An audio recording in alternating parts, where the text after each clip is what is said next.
Pancho Villa was the top military leader of the Mexican Revolution, and he will always be remembered as a national hero. Pancho Villa was born as Doroteo Arango on June 5, 1878 in San Juan del Rio, Durango. So Pancho Villa spent much of his youth years helping out his parents on the farm. But after his dad died when he was only 15 years old, he became the head of the household, and his role was to be the protector of the household.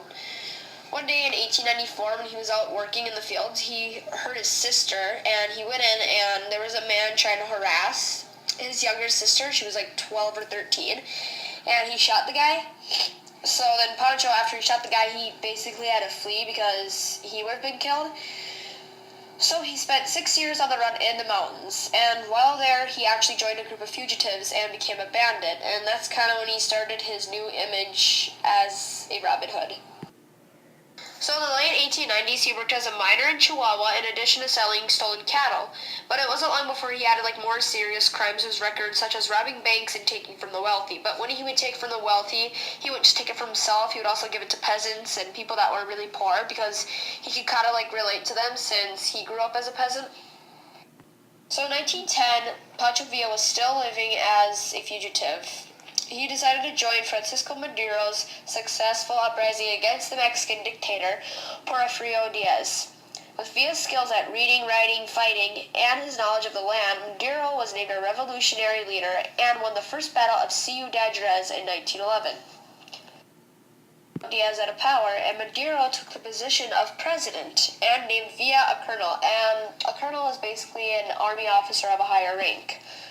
First in the new government as Maduro's position as president, it wasn't really easy since they were challenged by a new rebellion. This time it was led by Pascual Orozco. Pascual Orozco, he was a revolutionary who did work with Maduro and kind of felt rejected by his position under Maduro in 1912. General Victoriano, Huerta, and Villa, they had to protect Maduro's authority, but after Huerta accused Villa of stealing his horse, Villa's execution was ordered. Shortly before his execution, though, Maduro was able to grant him, but Villa was still required to serve time in prison in June 1912. After escaping in December, it was revealed that Huerta was now against Maduro, and he assassinated Maduro on February 22, 1913. After escape, it was revealed that Huerta was now against Maduro. So as Huerta rose to power, Villa teamed up with former ally Emiliano Zapata and Venustiano Carranza to overthrow the new president. As an experienced revolutionary leader, he controlled most of the northern Mexico military forces during the revolt.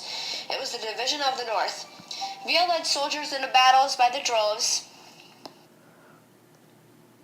and a lot of the United States watched. And believe it or not, Pancho Villa actually signed with Hollywood to have some several battles filmed in 1913. So since the U.S. supported Villa in many more ways, after the numerous battles that occurred, Carranza rose to power in 1914. Many were disappointed with Carranza's skills as a leader. A rebellion broke out yet again, and Villa joined forces with Zapata and President Woodrow Wilson of the U.S. to bring down Carranza. Woodrow Wilson withdrew his support of Villa the following year, leading to Villa kidnapping and killing 18 Americans in January 1916. Only a couple months later, on March 9, 1916, Villa led several rebels in the raid of Columbus, New Mexico, where they ravaged a small town and killed 19 people. But in the summer of 1914, the United States took side in battle and supported Carranza instead of Villa.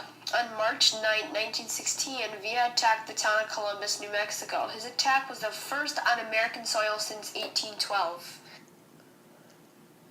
In the raid, the U.S. sent thousands of soldiers across the border to hunt for Pancho Villa. Though they spent over a year searching, they never even found him. Finally, on May 20th, 1920, Carranza was assassinated, and Adolfo de la Huerta became the president of Mexico. Huerta wanted peace in Mexico, so he basically wanted an agreement with Villa for his retirement. Part of the peace agreement, Villa would receive a plantation in Chihuahua. Villa finally retired from the revolutionary life in 1920, but he only had a short retirement from when he was gunned down in his car on July 20th, 1923. So an overview of Pancho Villa.